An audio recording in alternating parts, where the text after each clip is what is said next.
নন্দীগ্রামে তিনি দাঁড়াবেনই। এরপর যদি তাকে অন্য দায়িত্ব দেয় সেটা তিনি পালন করবেন। প্রার্থী তালিকা ঘোষণার পরে একথা জানিয়ে দেন রাজ্যের বিরোধী দলনেতা শুভেন্দু অধিকারী।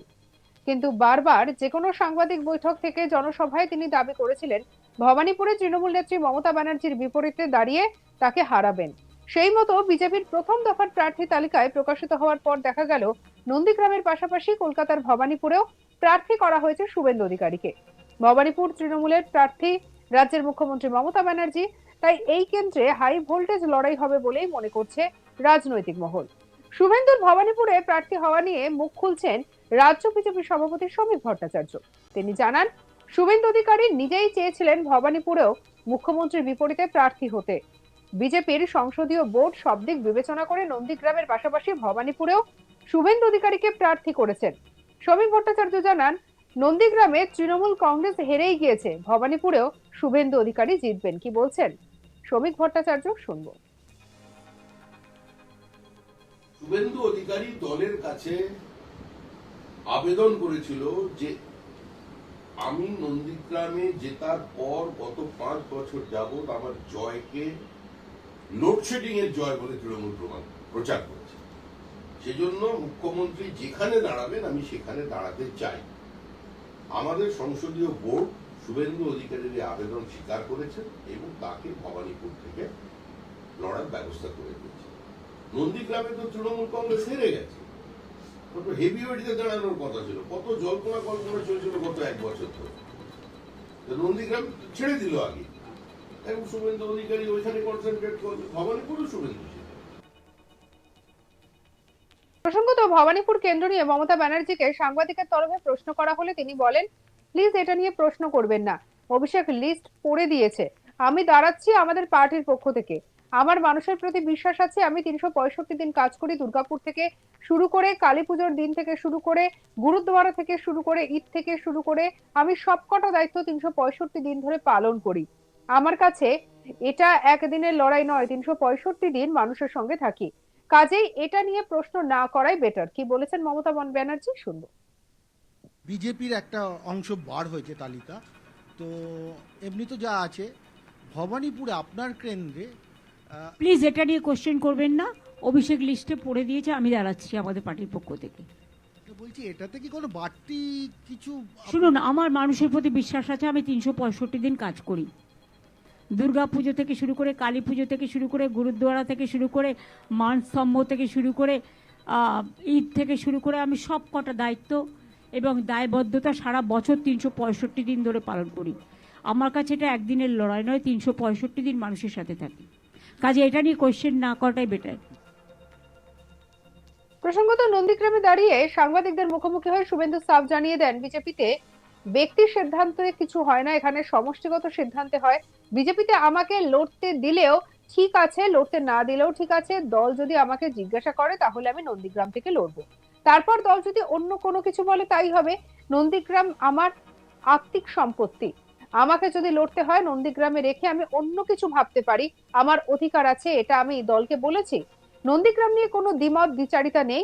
আমি মনে করি এখানকার হিন্দু সমাজ এবং মহিলাদের নিরাপত্তার প্রশ্নে এখানে আমার চৌকিদারির কাজ করা উচিত। 2004 সাল থেকে আমি সেটাই করছি। এদের ভালো রাখার জন্য আমাকে এটা করতে হবে। কি বলছেন বিরোধী দলনেতা শুভেন্দু অধিকারী, শুনবো। আমার ভাবার কিছু নেই। ভারতীয় জনতা পার্টিতে ইন্ডিভিজুয়াল হয় না, এটা পিসি ভাইপোর পার্টি নয়, এখানে ব্যক্তি সিদ্ধান্ত হয় না,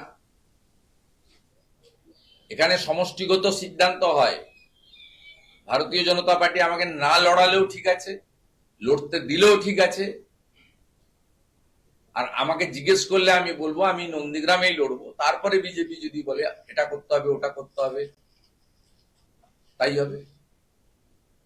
নন্দীগ্রাম আমার ভদ্রাসন এবং আত্মিক সম্পদ। আমাকে যদি লড়তেই হয় নন্দীগ্রাম রেখে আমি অন্য কিছু ভাবতে পারি, সেটা আমি আমার অধিকার আছে বলার, দলের কাছে আমি বলেছি, বলবো ভবিষ্যতে। নন্দীগ্রাম নিয়ে কোনো দ্বিমত দ্বিচারিতা নেই।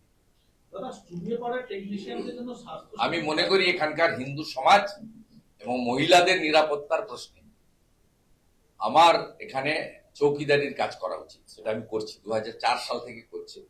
আমাকে করতে হবে এদের ভালো রাখার জন্য।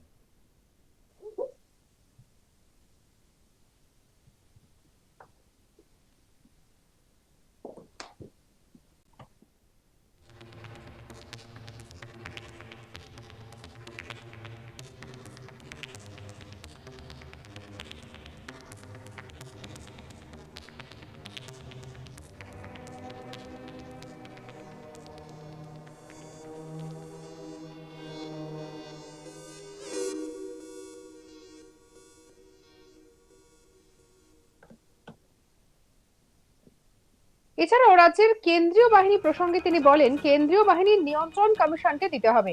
কেন্দ্রীয় বাহিনীর নিয়ন্ত্রণ যদি এই চাটাদের হাতে থাকে তাহলে এই বাহিনী ব্যবহৃত হবে না। গতকাল গিরিশ পার্কের ঘটনাটা প্রমাণ হয়েছে, কোথাও কোনো বাহিনী নেই, এখানেই এক কোম্পানি বাহিনী রয়েছে। একই সঙ্গে তিনি বলেন, সঠিক তথ্য দেবে তাদের নাম ভোটারের তালিকায় উঠবে, যারা নিজেদের বাচ্চার নাম সই করতে পারছে না তাদের নাম তো বাদ যাবেই। কি বলছেন শুভেন্দু অধিকারী, শুনবো। বাহিনীর নিয়ন্ত্রণ কমিশনকে নিতে হবে। বাহিনীর নিয়ন্ত্রণ যদি এই চাটাদের হাতে থাকে তাহলে এই বাহিনী ব্যবহৃত হবে না। গতকাল গিরিশ পার্কের ঘটনায় প্রমাণ হয়েছে, এত কেন্দ্রীয় বাহিনী কোথাও আপনি রাস্তায় দেখতে পাবেন। আজকেই আমার সঙ্গে হয়তো মুখোমুখি হয়েছে, কোথাও কোনো বাহিনী নেই। এখানে তো এক কোম্পানি বাহিনী আছে, সেন্ট্রাল ফোর্স। তো বিভিন্ন রাজনৈতিক দলের কর্মসূচি অমুক তমুক হতেই পারে, গণতান্ত্রিক দেশ। তবে আমি আজকে নন্দীগ্রাম আইসির জন্য অপেক্ষা করব। যুব মোর্চা পরিবর্তন যাত্রার আগের দিন তারা স্বাগতম বাইক যাত্রা করেছিল বলে আপনি কেস দিয়েছেন সবার, ঠিক আছে, কেস দিয়েছেন। আজকের কি কেস হয় দেখবো, নইলে কালকে সকালবেলায় নন্দীগ্রাম আইসির নামে লিখিত অভিযোগ যাবে যে রাজনৈতিক ভাবে তিনি এক চোখ বন্ধ করে এখানে কাজ করছেন। দাদা, যে 60 লক্ষের নাম বিবেচনাধীন রয়েছে তাদের ভবিষ্যৎ কি? যে 60 লক্ষ সুপ্রিম কোর্ট দেখছে। সুপ্রিম কোর্ট বলে দিয়েছে যে সাপ্লিমেন্টারি লিস্টে তাদের নাম আসবে। সুপ্রিম কোর্টের অপেক্ষা করুন, এবং জুডিশিয়াল আধিকারিক অফিসাররা এটাকে যাচাই বাছাই করছেন।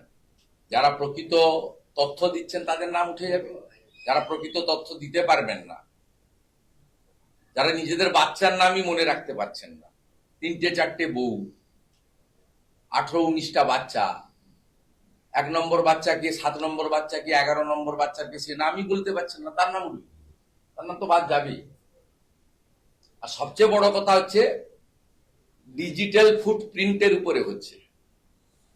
জুডিশিয়ারির উপর আস্থা রাখুন, সম্মান রাখুন, আর এটা কারো কান দিয়ে দেখার সুযোগ নেই। ডিজিটাল ফুটপ্রিন্ট এভিডেন্সের উপরে সিদ্ধান্ত হচ্ছে, সিদ্ধান্ত সঠিক হবে আমি মনে করি।